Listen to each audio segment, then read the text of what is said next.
Hello, my name is Pierre Pringle, and today, along with my group, we will be discussing the challenges of finding that first job. First of all, I want to start with saying finding employment for the first time can be as easy or as hard as you make it. Whether you're a high school student or a college graduate, it takes ambition and determination to actually get out there and find that first job.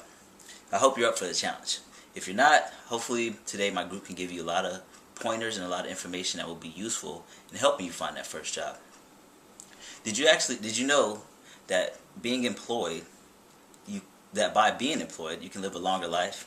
Sure it does. Employment gives you a purpose, and purpose gives you something to live for. I was reading an article on the BBC, which is the British Broadcasting Channel, and they were talking about saying that those who actually retire at the age of 65 and aren't employed, they actually don't live longer than those who actually stayed employed.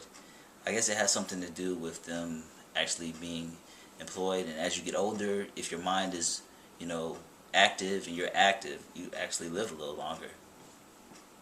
Today our group will be discussing the challenges of finding that first job. We'll first discuss and go over the job search process leading into the qualifications and the prerequisites that you're going to need to get that job. Then once you have those, you're going to need to somehow group those together onto a resume and develop a solid resume. After you have your resume, you're going to have to actually go in for that interview. You get that call, and you're going to have to know the proper etiquette, such as how to dress, body language, what to say, what not to say, how much to talk, how much not to talk. You're going to need to know all that. And then finally, you're going to have to be able to finally accept the job once you actually get the job, and the steps that you do once you actually have finally accepted and have gotten the job. But like I said before, finding that first job could be a job in itself.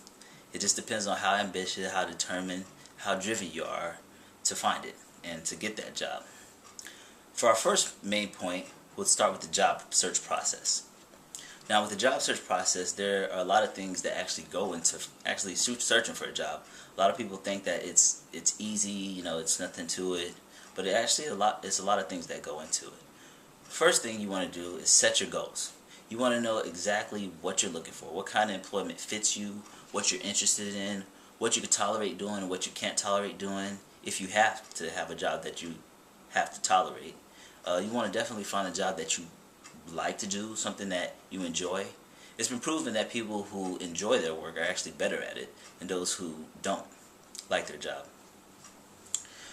Another thing you want to do, you want to consider dynamics of the job.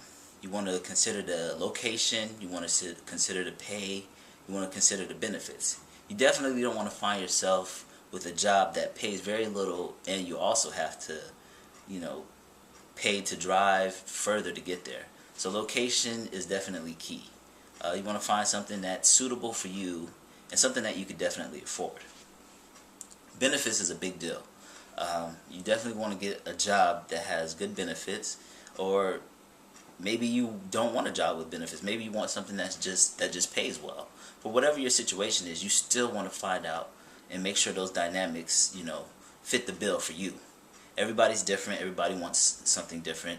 And everybody has different lifestyles, and lifestyles are key. For an individual with a family, a wife and kids, he definitely probably would not want, something that doesn't have benefits. For that single student that's in college right now, just trying to make it, something like, fast food or something that's minimum wage probably won't be a problem. But like I said, the dynamics is a big deal. Next, you want to make a schedule. You want to somehow plan out your day as you're looking for this job, as you're searching. Making a schedule will definitely help you along with the process, because you'll actually know what you'll be doing on the exact days you'll be doing them.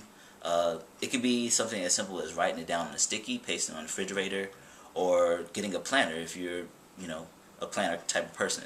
Not everybody is, but the bottom line is you want to definitely make a schedule to keep you on track. That way you don't get too lazy or procrastinate, for the job opportunity and the job search. Because believe it or not, a lot of people do procrastinate, and they put it off to the side, and before you know it, they're tired of looking for a job, and it exhausts them right out the gate. They haven't even gotten off their feet yet. So that's definitely a big deal. My next point is going to be researching employment opportunities. Now, there's so many avenues of finding jobs. There's so many employers out there. One can only be like very flabbergasted by all the actual opportunities that are out there. One would question, how do I go about finding these employers and researching them? Well, there's so many avenues. Like I said, there's online job searches such as Monster.com that actually will take your resume and give it out to employers and have them get back to you. That is very convenient. It takes away a lot of the legwork. There's also, newspapers, advertisements, classified ads, even so much as just television. There might be ads out there on television or commercials out there on television that said, we're definitely looking for people to fill our slots, and employers are definitely going to make themselves known. You can even walk in. Let's say you're passing by a store or a business and you're very interested in finding employment, and they have now hiring sign. It could be just as easy as that, just doing your day-to-day, and you find now hiring sign. So, like I said, it's so many avenues out there for you to actually pursue when it comes to researching employment opportunities.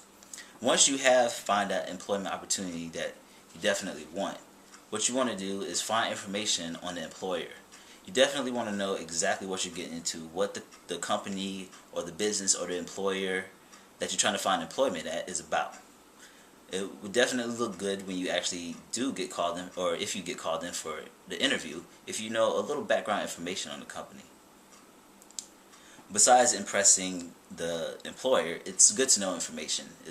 I definitely wouldn't want to be working for someone or an employer that I know nothing about.